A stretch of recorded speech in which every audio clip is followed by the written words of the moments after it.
inabarcables en muchos sentidos. Es especialmente satisfactorio para nosotras y nosotros haber reunido a Abel y a Elena en este momento del evento. No solamente lo digo con una enorme satisfacción profesional, sino con mucho cariño para ambos, para Elena y para Abel. El plan es el siguiente. Abel nos compartirá unas palabras desde su trayectoria y su experiencia, a la luz, por supuesto, de las temáticas del evento de hoy. Y hemos pedido a Elena que haga comentarios a la exposición. En función de los tiempos que ustedes decidan tomar, podríamos también abrir un poco de preguntas en función de los tiempos que ustedes necesiten. Por lo pronto, tienes hasta media hora, a ver si necesitas hasta media hora, con mucho gusto. Creo que no. Y Elena, 15 minutos, con mucho gusto también. Gracias. Adelante, por favor.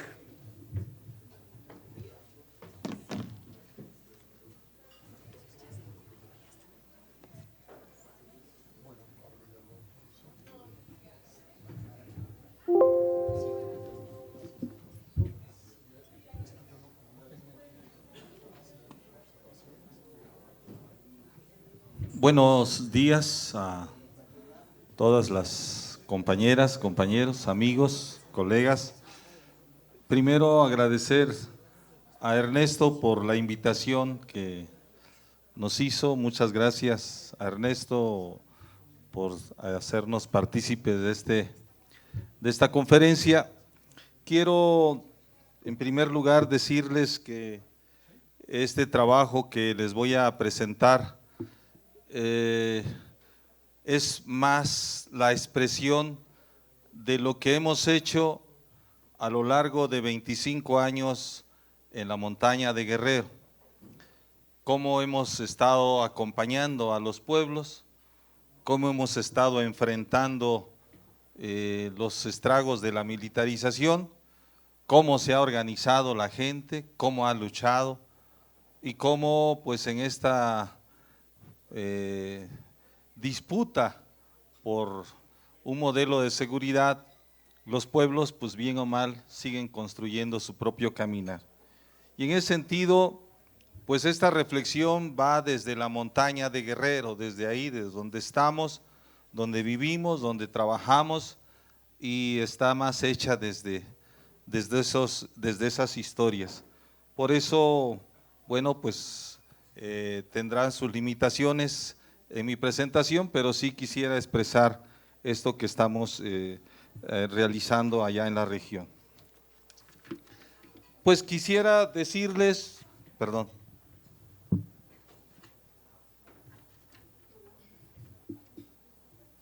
Voy a empezar a adaptarme a usar esto. Decirles que en Guerrero hay una vía militar fallida. Esto no estamos hablando del sexenio de Calderón, estamos hablando de una época que nos remite a más de 50 años, donde lamentablemente se dio una guerra sucia como la que se vivió con la persecución de grupos guerrilleros, y donde el mismo presidente de la República determinó enviar al ejército para apaciguar la región. Entonces estamos entendiendo que hay un modelo que implanta la presidencia de la República desde la década de los 60, finales de 60, principios de 70, de que sea el ejército el que vaya a tomar el control de las instituciones. Esta situación se torna grave porque, como ya nos decían ayer, pues resulta que en varios estados del país y sobre todo en Guerrero, pues había ya una conformación de cuerpos de defensa rural. Estos cuerpos de defensa rural vinieron muy bien a un gobierno que le apuesta a la fuerza en el estado de Guerrero, a estos gobiernos caciquiles, donde lo que más importa es traer la pistola en el cincho, como decía Rubén Figueroa, y ante todo imponer la ley del que mata. Entonces, esa situación que vivimos y que venimos arrastrando, no de la guerra sucia, sino desde antes, es lo que vino a implantarse ya de manera más institucional con la presencia del ejército en estos años para abatir a los guerrilleros. La Comisión de la Verdad que se creó en el estado de Guerrero documentó 409 testimonios y 512 casos en la guerra sucia de desaparecidos. Esos casos para los familiares hablan de más de 600 personas desaparecidas. Bueno, es una situación de largo plazo, este tipo de problemas que estamos enfrentando de las desapariciones. El caso emblemático es el de Rosendo Radilla, que fue desaparecido el 25 de agosto de 1974, allá en la región de Atoyac, en la Costa Grande, por el ejército. Es decir, ahí no hay duda de que si fueron grupos de la delincuencia o fueron otros grupos políticos, fue el ejército, porque lo consideró como aliado de la guerrilla. Es decir, esta acción cruenta que sucedió casi ya muchas décadas, hasta la fecha, seguimos sus familiares, sobre todo con Tita Radilla, buscando, sabiendo del paradero de Rosendo. Esto es algo grave porque esto se llegó hasta la Corte Interamericana y se sentenció al Estado mexicano por desaparición forzada. Y sin embargo, ese caso no ha sido resuelto en nuestro estado porque es el ejército el que no se toca, el que no se investiga y sobre todo el que no se le puede llamar a cuentas para que dé con traiga a los responsables a justicia sobre la desaparición de Rosendo. ¿Cómo se caracteriza nuestro estado? Un estado gobernado por caciques, caciques como Rubén Figueroa, que fue el que asumió una alianza con los generales en ese momento, con Mario Arturo Acosta Chaparro, sobre todo que fue el operador de la guerra sucia en el estado. Estamos hablando entonces de un gobierno caciquil con un componente militar, donde mismo Mario Arturo asumió el control de la seguridad pública en el estado. Es decir, no solamente tenía el control del ejército, sino también de las policías del estado y municipales. Y eso es lo que desencadenó toda esta cauda de violencia que dio con un sinnúmero de personas ejecutadas.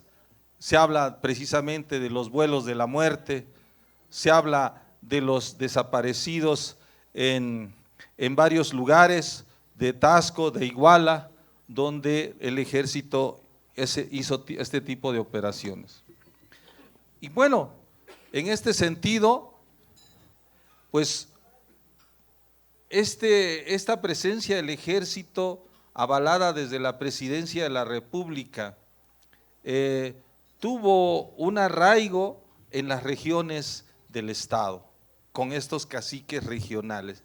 Para eso la composición de nuestro estado está precisamente armada a través de caciques que tienen el control territorial.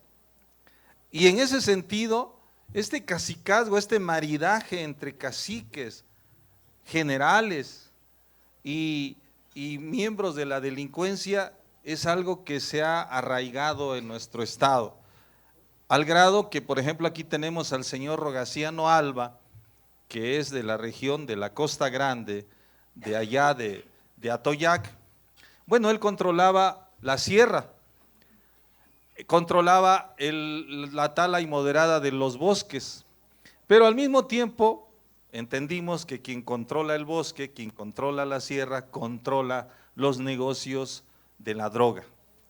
Entonces era el amo de quien bajaba la madera junto con Rubén Figueroa y al mismo tiempo de los que empezaban a hacer todo el trabajo de trasiego de la droga. ¿Quién fue el que trabajó esta estrategia? El ejército. No podemos pensar en un ejército inmaculado, no podemos pensar en un ejército que está más allá de los bienes terrenales, no, sino más bien un ejército que está metido en las estructuras del poder local, que lamentablemente son estructuras que tienen que ver con la delincuencia. Y en ese sentido, pues es muy grave, por eso no es casual que a Costa Chaparro lo hayan investigado tanto por crímenes de la guerra sucia como por su vínculo con el narcotráfico, igual que Hermosillo. O sea, no son elucubraciones, se llegó a procesos penales. Y este señor Arrogaciano está ahora preso en el penal de allá de Guadalajara, ¿cómo se llama? Puente Grande, acusado igual de narcotráfico, de homicidio. Ellos, junto con elementos del ejército, son los que arremetieron contra los campesinos ecologistas de la Sierra de Petatlán. Bueno, ¿cuál es ese mapa de Guerrero que está marcado por la militarización? Ahí tenemos precisamente cómo el ejército está posicionado en las regiones más importantes del estado. La Costa Grande, que es donde se dio todo el movimiento guerrillero, la parte de Acapulco, que siempre ha sido pues el punto neurálgico de los negocios del narcotráfico, la parte de la montaña, porque se supone que también era un foco guerrillero, la parte centro, la parte norte. Entonces, esta distribución del ejército no respondía a garantizar seguridad de la población, respondía a un esquema de contrainsurgencia y de control hacia la población y de sometimiento a los grupos subversivos. Entonces, el diseño de la política fue de la militarización, respondió a otros esquemas, pero al mismo tiempo que tumbó supuestamente cualquier indicio de la guerrilla, se quedó, no se fue. Se supone que en esos principios de temporalidad y de intervenir en las urgencias, pues si ya había sofocado supuestamente la subversión armada, pues era para que se regresara. Ya no se fue el ejército, se instaló, se afianzó, se crearon zonas militares en estas regiones. Y al mismo tiempo entonces, ¿a qué se quedó? A cuidar a la población. Se quedó lamentablemente a establecer alianzas con caciques y al mismo tiempo a establecer negocios turbios. Y eso es lo más grave, porque entonces no podemos decir que la gran misión del ejército fue garantizar seguridad y por eso Guerrero es ahora de los estados más sólidos en cuanto a seguridad, es de los más violentos. ¿A qué se debe si ya estaba la militarización desde la década de los 70? ¿Por qué es que sucedió eso? Y entonces vemos el mapa de la droga. Y el mapa de la droga también ubica que estamos en el mismo, donde está el ejército es donde florece la amapola. ¿Qué pasa entonces? ¿No? Es decir, no son mapas hechos así con la imaginación, sino están hechos, construidos desde la propia testimonio de la gente.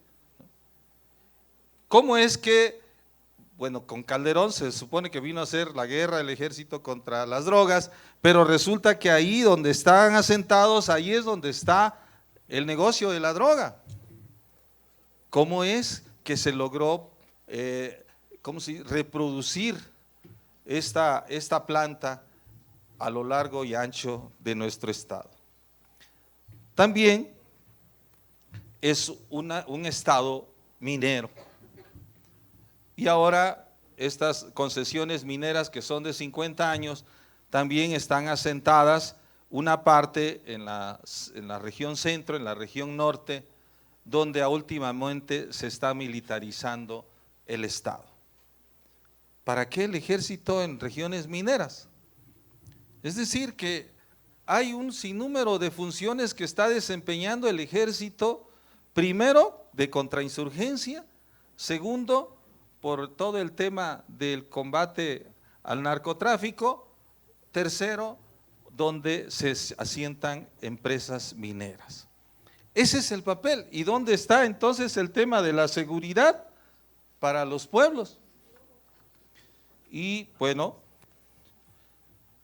ahora nuestro estado está conformado por un sinnúmero de grupos de autodefensa, de policía comunitaria, de grupos del narcotráfico que está proliferando en estas regiones que lamentablemente son de las más convulsivas del estado. Zona norte, donde desaparecieron a los 43 estudiantes,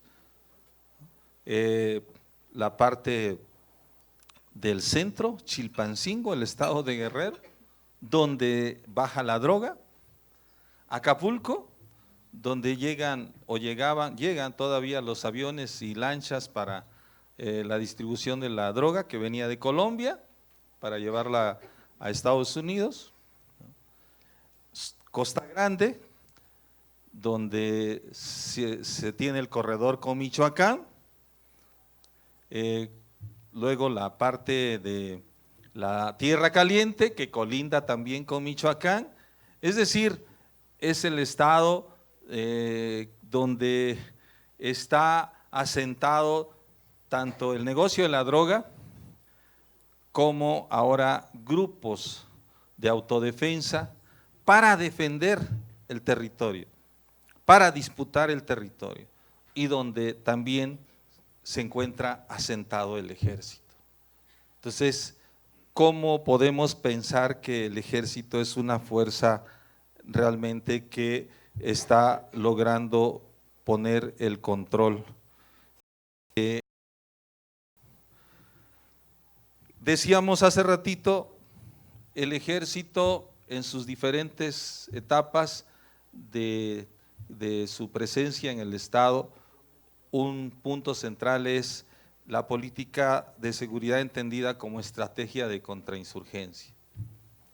Es decir, cómo el ejército ha sido una fuerza de ocupación que está presente en las regiones más empobrecidas del estado, donde supuestamente hay focos guerrilleros. Un caso grave fue la masacre del Charco, el 7 de junio de 1998, donde el ejército llegó a esta escuela Caritino Maldonado, en una comunidad indígena, y donde masacró a 11 indígenas y un estudiante.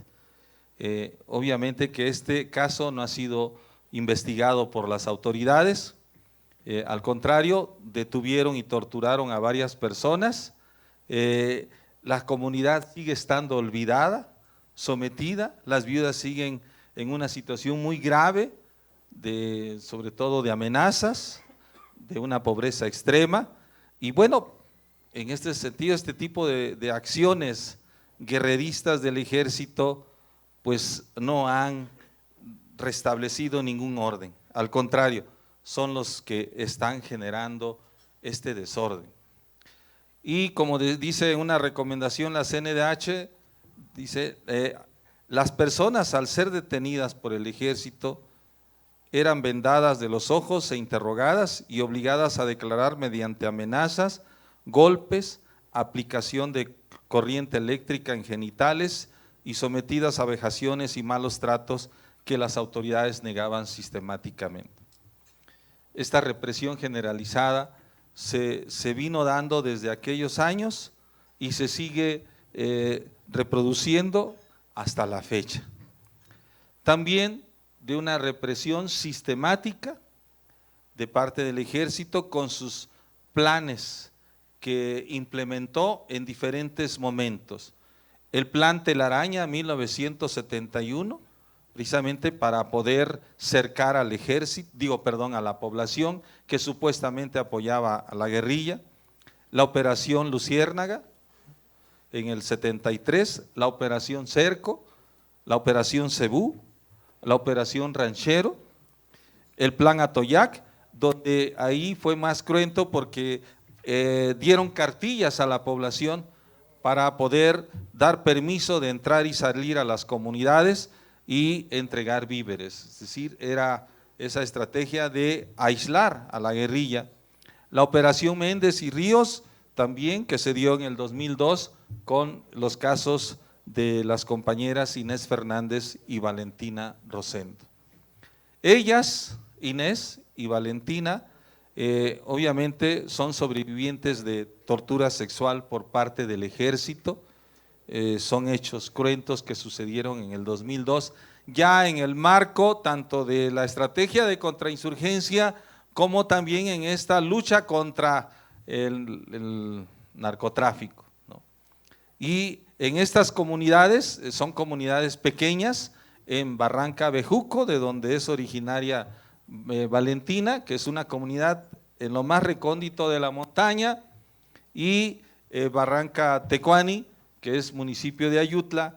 En diferentes momentos sucedieron estas violaciones sexuales, ¿no? A Inés en su domicilio y a Valentina en una barranca donde lavaba ropa. Obviamente entraron, violentaron, a Valentina le preguntaron por nombres de su comunidad, que si eran encapuchados, que si estaban vinculados con la siembra de Nervantes, y al mismo tiempo usaron esta violación como una manera de terror, de causar miedo a la población y sobre todo de violentar la dignidad de las mujeres como una manera de provocación y de hacer la guerra contra los pueblos que se han organizado. Se logró dos sentencias ante la Corte Interamericana el 30 y el 31 de agosto del 2010. Obviamente la misma Corte dijo que catalogó estos hechos como violencia institucional castrense. Esto ha sido una lucha larga de las compañeras, muy difícil, porque implicó que salieran de su comunidad, que se escondieran. La misma comunidad se volvió contra ellas porque decían: el ejército nos viene a amenazar, que ahora nos van a matar, que ahora nos van a detener a las personas. Y al mismo tiempo pues una persecución contra Valentina e Inés que hasta la fecha no acaba. Y bueno, pues es un tema lamentablemente difícil decir que pues el ejército permanentemente está en las comunidades, supuestamente para ayudar. Hubo momentos en que hacían estos programas de corte de pelo, de ayudar para algunas consultas médicas, dentistas, pero es más bien como esta manera de introducirse a la comunidad, pedir información, investigar a los que supuestamente están en organizaciones subversivas y al mismo tiempo quiénes son los que siembran en Nervantes. Esto es algo que se ha normalizado en nuestra región, el que ocupen los territorios, el que se metan a las parcelas. Hubo varios casos como esta parcela que destruyeron las mangueras para evitar de que se siguieran surtiendo de agua los campesinos, porque dicen es que estas mangueras son las que surten de agua para la amapola, por lo tanto pues se las destruye. Entonces esta destrucción de su precario patrimonio, también de abordar a los niños para hacerles preguntas, de darles dulces y de generar ahí una relación pues que al final de cuentas se torna una pesadilla con la presencia de ellos. Y el ejército también actuando como ministerio público, suplantando a las autoridades civiles, haciendo sus propias investigaciones allá en las comunidades, cuando hay denuncias. Una última denuncia que se puso en el 2018, pues hasta la fecha ellos siguen haciendo la investigación como parte del Ministerio Público Militar. Es decir, eso nos corresponde a nosotros, más allá de que tienen que investigar las autoridades civiles. La misma CNDH ha dicho es que ya están haciendo un procedimiento administrativo, por lo tanto, pues no podemos seguir la investigación si se violaron derechos humanos de la población. Igual, un ejército que investiga sus propias tropelías, ¿no?, que va a la montaña y dicen, ustedes nos denunciaron, a ver, demuestren, ¿no? Venimos a ver aquí, ahí está el presidente municipal, díganos de frente, ¿qué hicimos? ¿Por qué dicen que venimos a destruir sus parcelas, que nos venimos a meter a sus casas, que violamos mujeres? O sea, esa manera de investigar así, con los fusiles, ¿no?, con el uniforme, con esa prepotencia, de venir, se supone, a poner orden y a garantizar seguridad. Esas cosas son las que realmente molestan y afectan a la población. Los retenes que siguen ahorita, si vamos ahorita por Chilapa, allá donde está la disputa entre rojos y ardillos, bueno, pues esos retenes son retenes de la muerte. Hace 10 días, después de cruzar un retén de Chilapa, 2 compañeros de un grupo de la policía comunitaria fueron asesinados en el libramiento de Chilapa, entre un retén que estaba en la entrada de Chilpancingo y el otro retén que va a Tlapa. En medio asesinaron a 2 compañeros, ¿no? ¿Para qué son los retenes?, ¿no? O sea, sabemos que la gente cruza, que los sicarios están ahí y que pues ellos ya saben de qué manera se van a manejar para que no puedan tener problemas. Y como dice el maestro José Rubio Villegas, un maestro indígena, a mi hermano lo mató el ejército en un retén militar. Su hermano ya iba para cruzar la frontera y resulta que el ejército los detuvo en un retén en la noche, iba en un autobús. Un muchacho traía unas botas militares, dijeron, tú no te vas porque traes botas que solamente son uso exclusivo del ejército, te quedas. El chofer dice, no se puede quedar porque pues yo cómo voy a dar cuentas, él viene registrado como pasajero. Le dijeron que no se podía porque había cometido pues este delito de portar botas militares. Se quedó. Entonces el chofer molesto arrancó el autobús y entonces al arrancar el autobús entendieron que el chofer pues como que con el sonido del autobús les quiso mentar la madre, ¿no? Y inmediatamente dispararon al autobús y en ese disparo le pegaron la cabeza a Bonfilio Rubio Villegas. Murió instantáneamente. No solamente pues hicieron esa fechoría, ¿no?, sino que todavía persiguieron al autobús, lo alcanzaron, obligaron a que bajaran todos los pasajeros, revisaron el autobús y dijeron, huyó el chofer porque traía droga. Miren, aquí traemos la evidencia, ¿no? También los militares tienen sus evidencias, así como dice Ernesto, ¿no? Aquí están sus evidencias, ¿no?, de que, o sea, para justificar ese asesinato, esa ejecución, es que llevaba, según el chofer, droga y por eso no se quiso parar. Bueno, resulta que también fabricó el ejército esa, ¿cómo se llama? Puso ese paquete de droga adentro del autobús, es decir, están preparados para poner evidencias a su favor, ¿no? Bueno, y con Rosario Robles y Peña Nieto, el ejército se hizo un gran trabajo, supuestamente, de participar en la cruzada contra el hambre, ¿no? resulta que se transformaron en cocineros, ¿no? Pero es curioso que donde se formaron los comités, los comedores comunitarios, pues eran en comunidades donde había organización, resistencia, y para que ellos dieran de comer, se apoderaron de la comisaría, que es ¿cómo se llama? La institución de la comunidad donde está el comisario, donde está la autoridad. Ahí tomaron la comisaría y al mismo tiempo, pues, de tomar el control, pues ellos resulta que eran los grandes humanistas para poder dar de comer a la comunidad, ¿no? Entonces, ahí se inauguró el programa en Tlapa, ¿no? En una comunidad, en la Soledad, de cómo el ejército iba a jugar ahora un papel de los cocineros para poder dar de comer a los indígenas, ¿no? Bueno, este es un video que quiero que vean.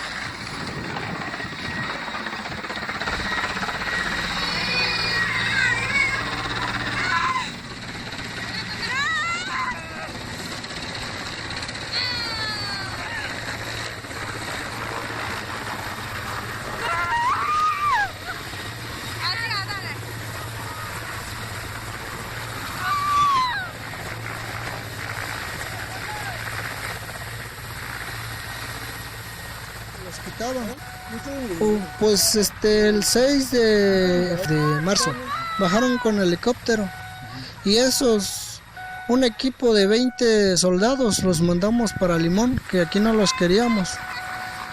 Y también otro equipo cayó en la tarde, eso como a las 4 de la tarde aproximadamente.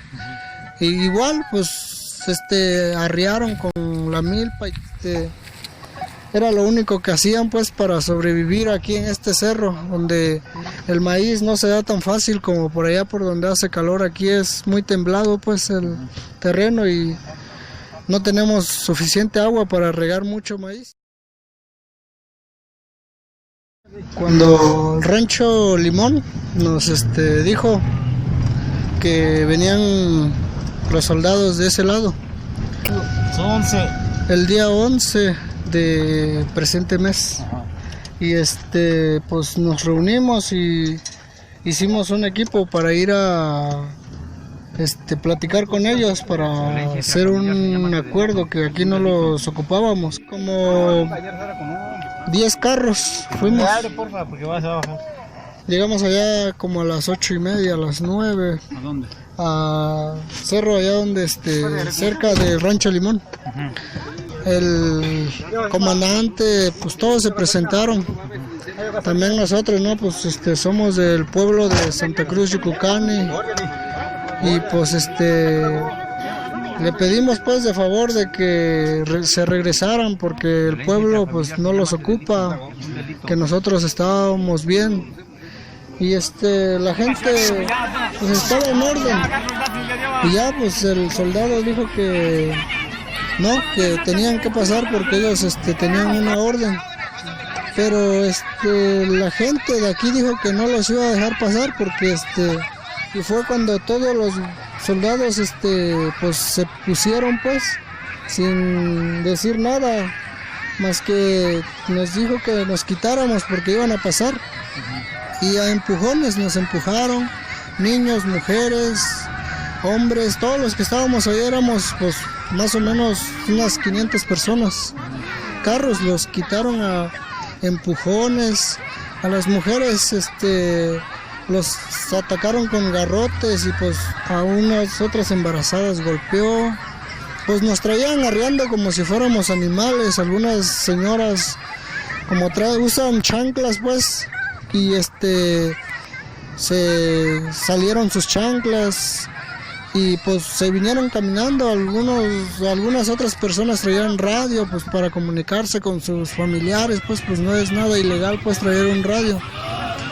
Y pues lo que pudo el soldado agarrar y los aventó a la barranca, algunos celulares también, y eran más o menos como 80, 100 soldados. No los pudimos contar porque ellos al ver un celular ni para pelear nosotros, ni para que nos peguen, porque ya era algo que ya nos había insultado, nos había dicho de cosas que nos iba a mandar a la PGR y que nosotros los hombres, los que estábamos enfrente, que íbamos a pagar con 30, 40, la señora dijo que hasta 60 años de cárcel por traer a los niños. Dice, pues ¿cómo vamos a dejar a los niños solos? Algunas mujeres traían a bebés y pues ellos no vieron pues en eso, los soldados. No dijeron que pues no les importaba pues. Veníamos caminando de ahí como aproximadamente empezamos a caminar de las 10. Nos trajo arriando hasta las 5 de la tarde. Aproximadamente caminamos como 7 horas. Algunas mujeres descalzas. Y como pudimos, algunas mujeres pues se lastimaron las uñas porque allá es un lugar de muchas piedras pues donde la gente no puede caminar sin guaraches y se lastimaron los pies y aproximadamente como a las 5 de la tarde dejó pasar a las camionetas que traíamos, la gente del pueblo. Pues ya era muy tarde pues y a esa hora ni siquiera habíamos almorzado, cansados. Y pues lo que hicimos fue agarrar el carro y venirnos aquí en el Plan Mamey, aquí más adelantito. Ahí hicimos una junta de que dijimos que pues vamos a hablar con otras gentes pues para que nos apoyara pues que este caso no podía quedar así porque mujeres, niños y pues muchachas, hombres, pues todos salimos lastimados pues, incluso a las mujeres porque ahí pues tenemos videos pues fotos donde demuestran que Maestro conendo el tor conendo yang ko kwashinyo de jita ko bichira andalo stashi wana mendo se endo sayuna ko conendo nyara sintaro na ko ra ko chora nya kishara je tabar kwachi tabar shindo yuna ka yulo tata chi yura ko kune yu nya kishila pa no ndendo ko iya wa sara shindo ko nda ko iya wa chinjera ndo no ndendo ji kishara jakani wa gurando jakatashi wando gurara I chabai I maestro I lotor conendo na chinjendo conendo ko conendo na katashindo fuera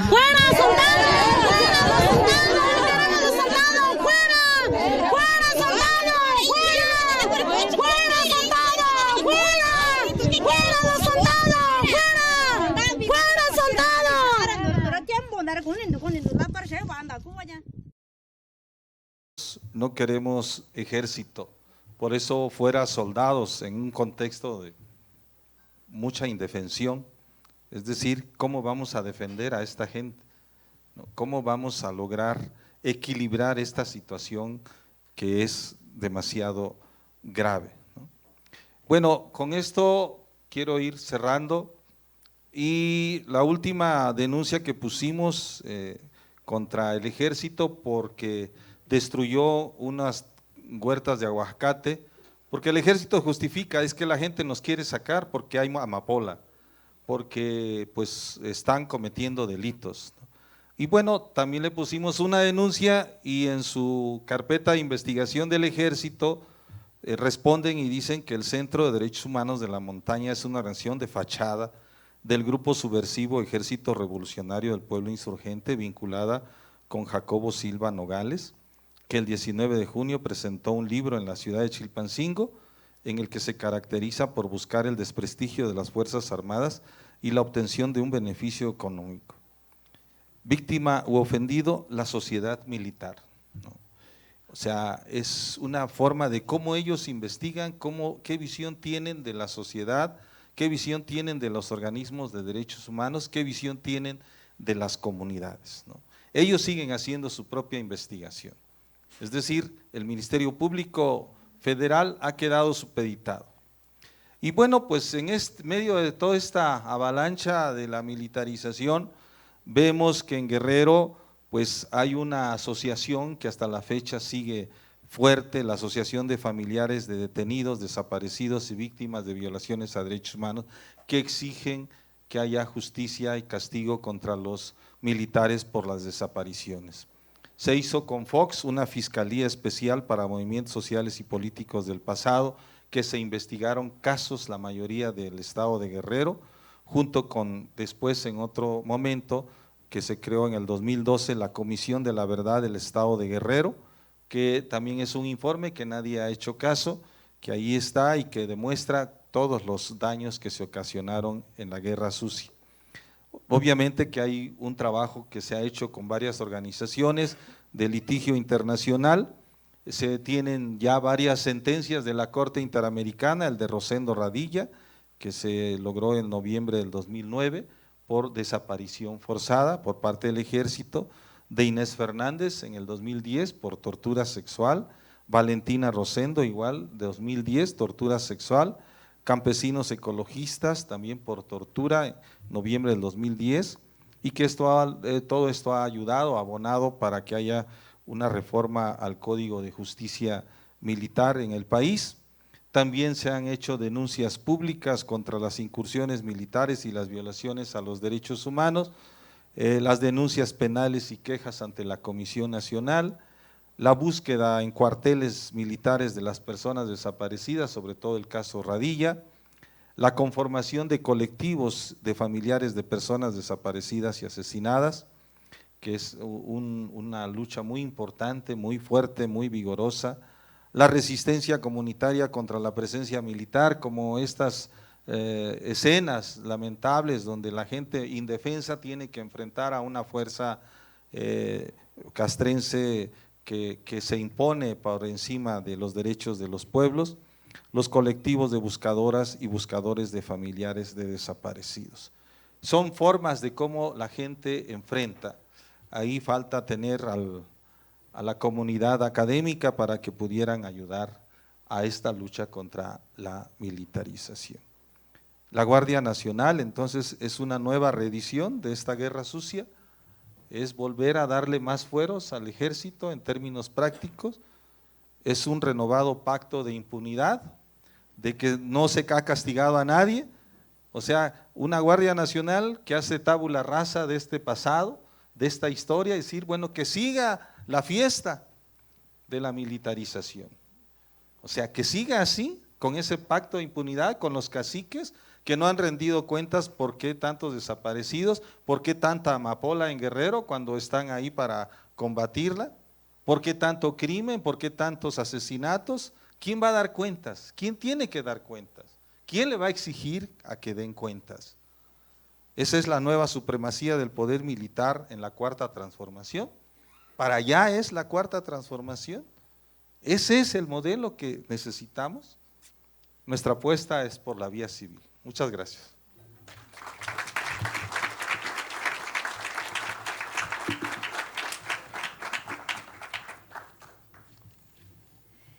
Muy buenas tardes, me da mucho gusto tener la oportunidad de estar aquí esta tarde. Agradezco y reconozco, como todos lo han hecho y con mucha justicia, a Ernesto por organizar este evento y a las instituciones que lo han convocado y han tenido el acierto de reunirnos aquí a todos en torno al debate de este tema crucial en este momento de nuestro país. También decir que me siento muy honrada de poder estar aquí al lado de Abel, cuya presentación ciertamente no requiere de comentario alguno. Creo que sus palabras son siempre claras y bueno, yo una de las cosas que más valoro y creo que también tenemos que reconocer esos 25 años de Tlachinolan y esos 25 años en que ellos han permanecido allí a pesar de todo y que nos traen aquí y nos hacen sentir y nos hacen vivir como ellos viven, de alguna manera esa montaña que, como nos dijo antes Maru, también forma parte de nuestro país, aunque a menudo olvidemos esas circunstancias distintas. Yo solamente, como dije, no cabe comentario alguno, solo voy a subrayar algunas de las palabras que Abel ha pronunciado para que nos podamos pensar e ir a fondo y quedarnos en la reflexión de lo que significan ciertas palabras. Él habla de la vía militar como 50 años de una vía militar fallida. También de una guerra sucia que se instauró desde hace 50 años en aquella región y que me hace a mí pensar, si esa fue la guerra sucia, ¿cómo podemos llamar a la que hoy tenemos? ¿Qué sigue después de sucia? Pues lo único que se me ocurre es podrida, descompuesta, putrefacta, no sé cómo llamarle. Si ya desde entonces existe la guerra sucia, ¿qué es la de hoy? No lo sé cómo podemos llamarlos, ¿no? También subrayar la otra expresión que él dijo, que me parece que da en el clavo para describir, digamos, el núcleo de la problemática que se vive desde entonces en la región y que vivimos ahora en el país entero. Él habla, dice, de imponer la ley del que manda. Pues, ¿qué ley es esa? Cuando todo lo que nos ha escrito es una actuación que justamente no se somete a las leyes, que está actuando por encima y por al margen de la ley. Yo creo que ese es el núcleo del problema, que no podemos permitir que ningún gobierno, que ninguna institución se sitúe por encima de la ley, sea la policía, sea los militares, sea quien sea. Yo creo que ahí reside el núcleo del problema. Y también lo que me parece que nos deja ver es que todos esos hechos que ocurrieron desde hace 50 años, esos 600 desaparecidos que ellos todavía recuerdan y hacen muy bien en seguir recordando, lo que nos hacen ver es que hay un montón de agravios allí atorados que siguen teniendo vigencia en esa sociedad. Vaya que tenemos que preguntarnos si esos 600 desaparecidos de aquel entonces siguen constituyendo un dolor y un agravio para esa sociedad y para el país entero. ¿Qué vamos a decir de nuestros 40,000 desaparecidos, más los que se sigan sumando, de los 275,000 muertos de los últimos 2 sexenios, más los 100 que diariamente se suman? O sea, que no aprendemos de las lecciones, que no podemos escuchar, que no podemos movernos a otro lado. Yo creo que lo que queda claro con lo que nos ha narrado es que aquellos agravios no supieron saldarse, no supieron sanarse y siguen ahí vigentes. Él también ha dicho que todo eso ocurre porque el ejército no se toca. Y yo lo que vuelvo a destacar es que esa frase a lo que nos remite es a un ejército que no se ha sometido a la ley y que no ha habido poder alguno que justamente le haga someterse a la ley. Él también nos ha dicho que la madera y la droga es donde está operando el ejército y eso nuevamente ha traído más agravios porque ha acaparado los recursos legales y no legales de la región. Y otra palabra que él usó, vaya, es que cada palabra debemos darle su peso. Él dice, arremetieron. Este es un lenguaje que nos dice otra vez mucho de algo que no es un poder que se encuentra dentro de la legalidad. Él también dice, se instaló el ejército y se quedó. Y menciona, se quedó al lado para acompañar, para beneficiarse de los negocios turbios. Entonces, él mismo nos dice, el ejército no trajo seguridad, trajo más violencia.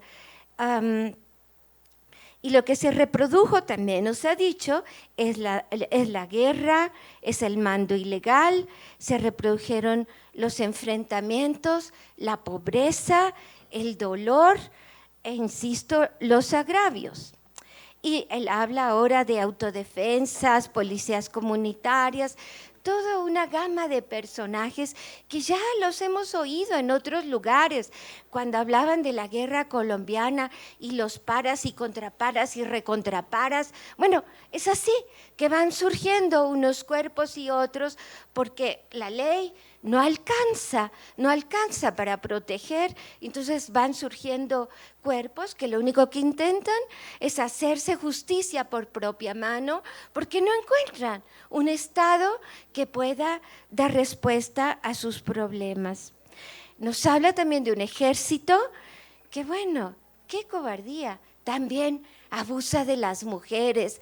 Dios mío, si eso no es ilegalidad, abusar de los más pobres, de los más indefensos, pero también nos habla de la valentía de esas mujeres que aún con todas las cosas en contra han persistido por esa causa de lograr que se hiciera justicia y algo han logrado. Bueno, yo diría que, bueno, la encrucijada está, me parece, en cómo limitar y cómo, cómo someter a la ley a las instituciones. Solo para terminar, quisiera decir que, bueno, yo lo que siento, que esto es también parte de algo que describe a nuestro país y que tenemos tan en las narices que a veces no logramos ni visualizarlo, ni desmenuzarlo, ni saber qué hacer con esos hechos. Parece que ya durante un buen tiempo lo que hemos tenido es un desencuentro, un desenfrentamiento, una guerra entre ciudadanos y autoridades en general. Un desencuentro que vale la pena decir, creo que de alguna manera parece o parecía, ya no lo sé, haber sido en buen modo remontado o acortado esa distancia por todo la capacidad que tuvo este nuevo gobierno de acercarse a la gente, de ir a los pueblos y escuchar, y de hacerse escuchar como quizás ningún otro actor político había tenido la capacidad de acercarse, escuchar y hacerse escuchar. Yo lo que creo es que eso les genera una enorme responsabilidad para actuar en consecuencia con eso que han escuchado y con aquello que se han hecho escuchar, y que entonces están en deuda porque lo que nos deben es precisamente un Estado democrático, de derecho, civil, y que logre reducir ese enfrentamiento enorme y no, por cierto, que vayan a intentar agrandarlo, porque entonces sí, no sé a dónde vamos a llegar. Muchas gracias.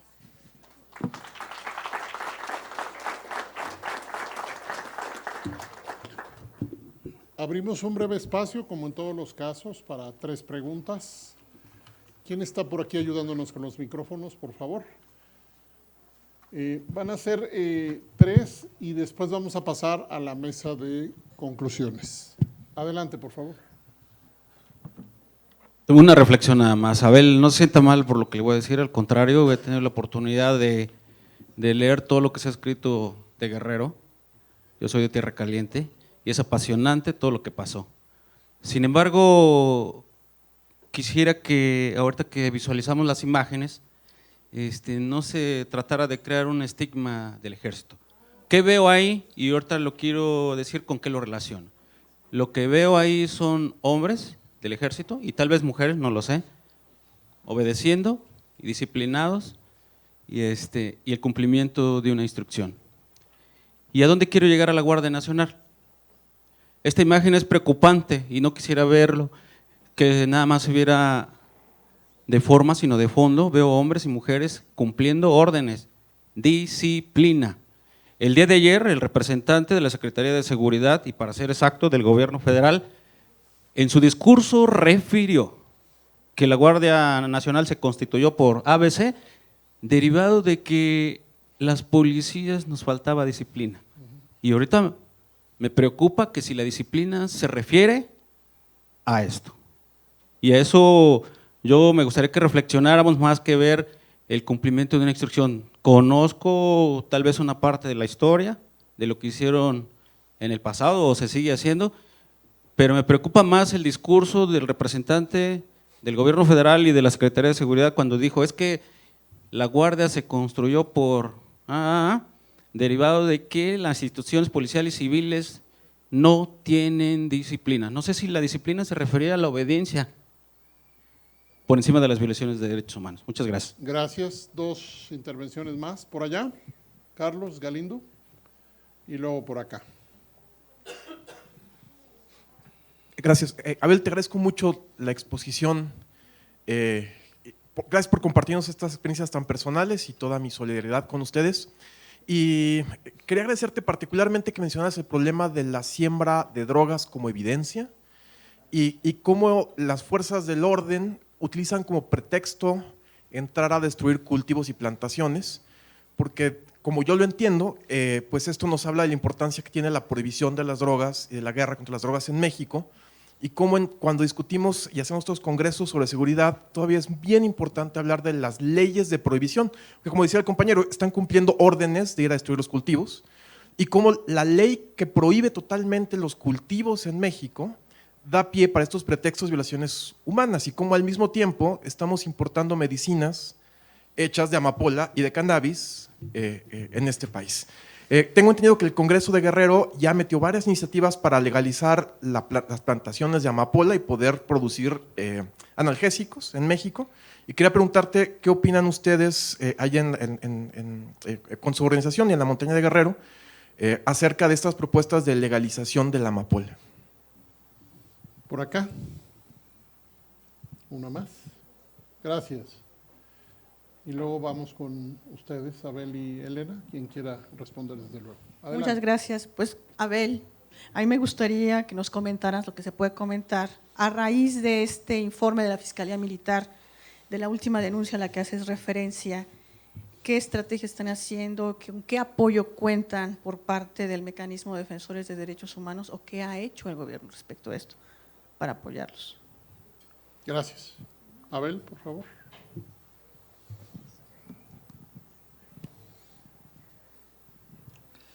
Bueno, pues decir que lo que más nos preocupa son las violaciones a los derechos humanos. La disciplina militar, no sé si eso justifica sus violaciones a derechos humanos.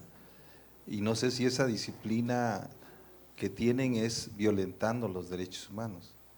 O sea, ese es el problema, de que el ejército siente que está por encima de la ley y que la disciplina está por la disciplina castrense. Ese es el problema, que se perciben que están por encima de la disciplina de las leyes, ¿no? Entonces, si ellos están obedeciendo, o sea, esto de Juquila, por ejemplo, ellos dijeron, es que aquí hay amapola, venimos a erradicar la amapola. Entonces, pensemos que esa es la orden, ¿no? Erradicar. Y entonces cumplieron una orden golpeando a las mujeres, sometiendo a la población, porque esa es la disciplina. Entonces, bueno, en ese Estado de Derecho queremos una disciplina militar así, contra los indefensos, contra las mujeres, en un contexto donde hay un vacío de autoridades, donde las autoridades o donde el ejército va a llenar un vacío de la autoridad civil y donde hay una violación profunda a los derechos básicos de la salud, la educación. O sea, ellos siembran maíz. Llegaron los grupos de la delincuencia a decir, también se puede sembrar el maíz bola, como dice, y la gente lo siembra, así como siembra los demás cultivos. Y ahora la situación es que está grave porque antes 25,000 pesos costaba el kilo de goma, ahora está a 5,000 pesos. Entonces la gente dice, ¿ahora cómo le vamos a hacer? Cuando las autoridades no nos traen, no nos garantizan salud, educación, alimentación, vivienda. Ah, pero si llega el ejército en helicóptero y esos van a garantizar el Estado de Derecho. Llegan con la disciplina militar para poner orden donde hay un desorden, ¿no? Un desmadre, ¿no? O sea, ese tipo de ejército queremos con esa disciplina. Cuando hay un Estado también que se ha desentendido, o sea, unas autoridades civiles que dicen, pues que vaya el ejército a resolver el problema. Hoy con López Obrador diariamente van los presidentes municipales a dar el parte a las 7 de la mañana también en Tlapa para decir qué pasó en la montaña. Ahora es el ejército el que está llevando el control, según de la seguridad, pero pues hay 10 muertos en la montaña diarios, ¿qué se va a hacer? No, pues nada más es una cosa de hacer el reporte. Entonces, bueno, ¿cuál es el modelo de seguridad donde vemos que cada día se supedita más la autoridad civil a la autoridad militar? Ahora tienen que rendir cuentas en las instalaciones militares los presidentes municipales, ¿no? Entonces, ese es un problema. El tema de la legalización, pues sí, es un tema que se ha discutido, pero que no es un tema que discutan las comunidades, ¿no? Las comunidades quieren ahorita garantías para que haya maíz, ¿no? ¿Cómo más bien discutir de que se garantice los derechos básicos a la población? O sea, porque como que queremos entrar a una discusión de segundo o tercer piso sin hablar del primer piso, decir, bueno, ¿por qué se les ha desmantelado a los pueblos esa capacidad de poder producir sus alimentos, ¿no? ¿Y por qué se les ha orillado a que ahora sean sembradores de amapola, ¿no? Y como que si eso fuera su salvación, ¿no? Entonces, el tema es que estamos hablando de una situación extrema donde las autoridades civiles se han desentendido, ¿no?, de lo básico. Es decir, ahí la gente siembra una vez al año maíz y cosecha 300 kilos más o menos, para una familia de 6, 7 miembros. Es lo único que cosecha, ¿no? Si es que cosecha, ahorita con estos problemas de quema de bosque y también de que no llueve, bueno, no van a cosechar. Por eso tienen que meterse a este tema de la siembra de enervantes, pero ahora tampoco les conviene 5,000 pesos para sembrar, arriesgarse y que llegue el ejército y les destruya su cultivo, pues dice, pues no, eso. Entonces, pero más bien, bueno, eso se puede, es posible, pero en la discusión con las comunidades ahorita están exigiendo que se les garantice fondos para la siembra del maíz, ¿no? Porque en verdad hay un déficit muy grande en términos de la producción de básicos. Y bueno, pues hemos platicado con el ejército en diferentes momentos, ¿no? Y les hemos dicho lo que estamos pensando. Sin embargo, ellos siempre piensan que pues estas denuncias son para desprestigiarlos, son para golpearlos, son para no reconocer su trabajo. Digo, sabemos lo que hacen, el tema está en que también las graves violaciones que se han sucedido, de las desapariciones, de las detenciones, las torturas, la ocupación que hacen en las comunidades, bueno, pues es algo que la gente nos está planteando, es decir, cómo hacer efectiva la defensa de los derechos humanos, y ellos pues son un actor que violenta los derechos humanos. Entonces, la autoridad, pues en lugar de protegernos, pues no nos protege, más bien nos descalifica, nos coloca en una situación de mayor riesgo porque no hay un reconocimiento al trabajo de los defensores, más bien siempre se nos vincula con grupos subversivos o que traemos otra agenda o que tenemos interés de desprestigiar. Tenemos medidas de la Corte Interamericana desde hace 10 años pero bueno, tener medidas o no tener medidas en México no hace la diferencia, ¿no? Entonces, pues simplemente es para la anécdota. Gracias. Elena, ¿quieres hacer algún comentario? Bueno, vamos a cerrar entonces este penúltimo momento. Solamente cambiamos las sillas y vamos a las conclusiones, por favor. Gracias.